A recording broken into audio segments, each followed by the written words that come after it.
بسم اللہ الرحمن الرحیم۔ اعمال کا دار و مدار نیتوں پر ہے۔ پاکیزگی ایمان کا حصہ ہے۔ مومن ناپاک نہیں ہوتا۔ اپنے قریب المرگ لوگوں کو لا الہ الا اللہ کی تلقین کرو۔ نماز روشنی ہے۔ تم میں سے بہتر وہ ہے جو قرآن پڑھتا اور پڑھاتا ہے۔ سورہ قل ھو اللہ احد ایک تہائی قرآن کے برابر اجر رکھتا ہے۔ دین سراسر خیرخواہی کا نام ہے۔ ہر نیک بات صدقہ جاریہ ہے۔ چغل خور جنت میں نہیں جائے گا۔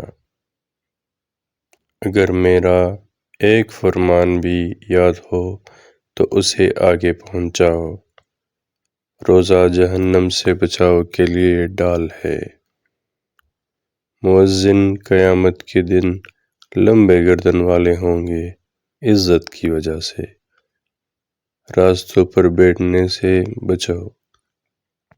جہنم سے بچنے کی کوشش کرو چاہے کھجور کا ایک ٹکڑا صدقہ دے کر۔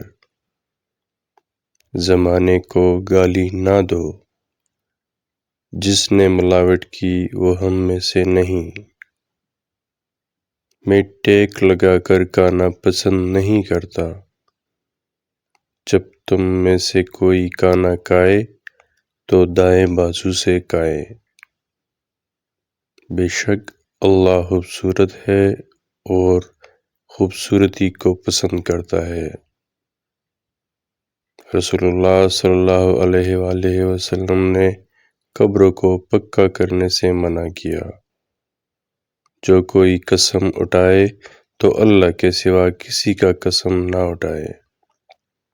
میں اور یتیم کی کفالت کرنے والا جنت میں ایک ساتھ ہوں گے۔ اللہ لعنت کرے اس پر جو والدین پر لعنت کرتا ہے۔ حیا ایمان کا حصہ ہے۔ کسی پر ظلم قیامت کو بہت سے اندھیروں کا سبب ہے۔ دینے والا ہاتھ لینے والے سے بہتر ہے۔ تم میں سے کوئی بھی کھڑے ہو کر پانی نہ پیے۔ تم میں سے اچھا وہ ہے جس کے اخلاق اچھے ہوں۔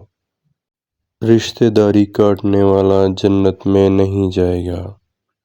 جنگ دھوکہ دہی کا نام ہے۔ دنیا مومن کے لیے قید خانہ اور کافر کے لیے جنت ہے۔ جو زمین والوں پر رحم نہیں کرتا اللہ بھی اس پر رحم نہیں کرتا۔ مسلمان اور کافر کے درمیان فرق نماز کی ہے۔ مظلوم کی دعا سے بچو۔ مسلمان وہ ہے جس کے ہاتھ اور زبان کے شر سے دوسرے مسلمان محفوظ ہو۔ کسی مومن کے لیے جائز نہیں کہ اپنے مومن بھائی سے 3 دن سے زیادہ ناراض رہے۔ نماز جنت کی کنجی ہے۔